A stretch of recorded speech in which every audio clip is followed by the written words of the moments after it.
एक बार एक व्यक्ति ने प्रश्न पूछा कि साधु लोग इतनी बड़ी बड़ी गाड़ियों में क्यों घूमते हैं। कोई फॉर्च्यूनर में घूम रहा है, कोई पजेरो में घूम रहा है, कोई ऑडी मर्सिडीज। इतनी बड़ी बड़ी गाड़ियों में साधु लोग क्यों घूम रहे हैं। तो इस प्रकार के प्रश्न कई लोगों के मन में होते हैं। साधु का आभूषण त्याग, वैराग्य, सरलता, यही साधु का आभूषण है। तो क्या हम ऐसा मानें कि जो साधु बड़ी गाड़ियों में घूम रहे हैं वो साधु नहीं है? निश्चित रूप से यदि हम उसके लिए प्रयासरत होते हैं, यदि कोई साधु इस बात के लिए प्रयास करता है, जिस प्रकार से इस संसार में भौतिकतावादी लोगों का ये प्रयास होता है कि हमें ये वाली गाड़ी खरीदनी, हमें ये वाली गाड़ी खरीदनी, हमें ये वाली गाड़ी खरीदनी, यदि साधु का भी यही दृष्टिकोण है कि अब हम ये बड़ी वाली गाड़ी खरीदेंगे, छोटी वाली को अलग कर दो, या 5-7 गाड़ी दान के पैसे से, जो लोगों ने पैसे दिए हैं समाज की सेवा के लिए, भगवान की सेवा के लिए, उसका प्रयोग अपने लिए कर रहे हैं, तो निश्चित रूप से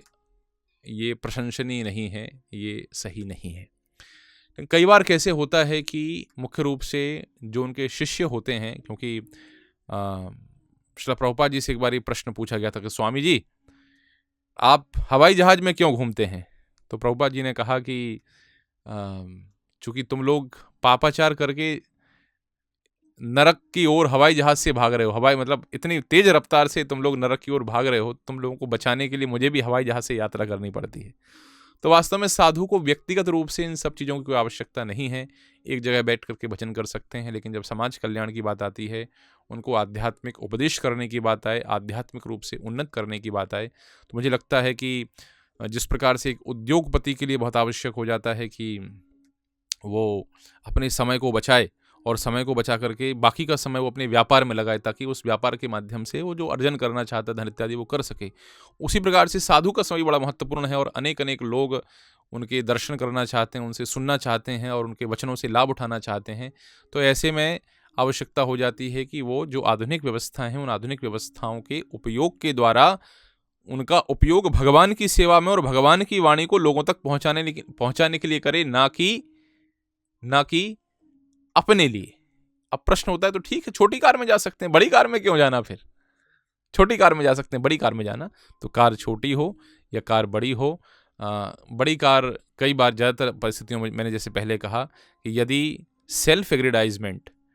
धन को, भक्तों के द्वारा दिए गए धन को इस प्रकार से यदि कोई व्यक्ति अपनी इच्छा से खर्चा करता है बड़ी गाड़ी लेकर के, तो वो सही नहीं है। लेकिन कई बार किन्हीं किन्हीं शिष्यों के द्वारा कई परिस्थितियों में ऐसा होता है कि गुरुजी की उम्र बहुत ज़्यादा हो जाती है, तो वो चूँकि उनके शरीर को भी ध्यान रखा जा सके और कंफर्टेबली आराम से वो यात्रा कर सकें, इसलिए कई बार शिष्यों के द्वारा इस प्रकार की सुविधाएं उनको प्रदान की जाती हैं। उनकी सुविधाओं की प्रदान करने में सहयोग किया जाता है, ताकि गुरुजी शरीर को उनको असुविधा ना हो, शरीर की सुविधा जितने, शरीर की समस्याओं को जितना कम से कम किया जा सके, ताकि उनके समय समय का उपयोग भगवान, भक्तों, समाज की सेवा में उनको आध्यात्मिक ज्ञान प्रदान करने के लिए किया जा सके। इसीलिए गाड़ी में क्यों घूमते हैं, यदि आवश्यकता है, किसी के द्वारा उपलब्ध कराई गई है, भगवान की वाणी के प्रचार के लिए उपयोग करते हैं, तब तो ठीक है। लेकिन सेल्फ एग्रेडाइजमेंट के लिए, अपनी प्रतिष्ठा के लिए, अपने मान बढ़ावे के लिए कि नहीं बड़ी गाड़ी होनी चाहिए, ऐसा करना, इस प्रकार से भक्तों के धन का दुरुपयोग करते हैं, तब ये सही नहीं है। इस प्रकार से ही इसको समझा जा सकता है। और इस सिद्धांत को कहते हैं युक्त वैराग्य का सिद्धांत। युक्त वैराग्य अर्थात मन में चिंतन यही हो, ये जो डीजल है ये भगवान की बनाई हुई विभूति है, ये जो लोहा है, जो इंजन है, इसको बनाने वाले जो लोग हैं, ये सब के सब भगवान की ही विभूति हैं। भगवान ने उस व्यक्ति को बुद्धि प्रदान की और इसका उपयोग हमें भगवान की सेवा के लिए ही करना है, ठाकुर जी की सेवा के लिए करना है। इस भावना से करेंगे तब तो उसके फल से बचे रहेंगे, कर्म बंधन से, अन्यथा ये वस्तुएं भी हमें क्या करेंगी, बंधन में डाल सकती हैं। हरे कृष्ण।